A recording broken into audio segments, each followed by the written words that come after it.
রাধে রাধে বন্ধুরা, নমস্কার।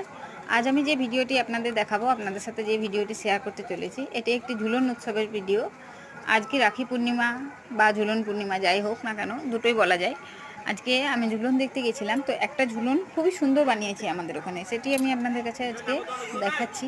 এই যে ঝুলনটা দেখছেন, এখানে প্রত্যেকটা জিনিসের বিশেষত্ব হলো প্রতিটা জিনিস এখানে কাগজের পেটি দিয়ে বানানো। প্রত্যেকটা জিনিস কেটে কেটে কেটে কেটে সেটা চিটিয়ে চিটিয়ে চিটিয়ে চিটিয়ে তৈরি করা হয়েছে। এটা একটা এত এত এত ধৈর্যের বিষয় এবং এত যত্ন সহকারে তৈরি করতে এতটা সময় লেগেছে, সেটা আপনারা দেখলেই বুঝতে পারবেন। এখানে যে গাড়ি রাস্তা তৈরি করছে, এখানে যে এই যে গাড়িগুলো দাঁড় করানো আছে, সেটা কাগজ দিয়ে তৈরি। এখানে যে যুদ্ধ করছে ওই কামানগুলো, ওগুলোও কাগজ দিয়ে। এগুলো দোকান। এখানে একটা মেলা চিত্র তুলে ধরা হয়েছে। এখানে একটা মেলা, এই যে ট্রেন গাড়িতে ছোটো বাচ্চাদের যেগুলো চলে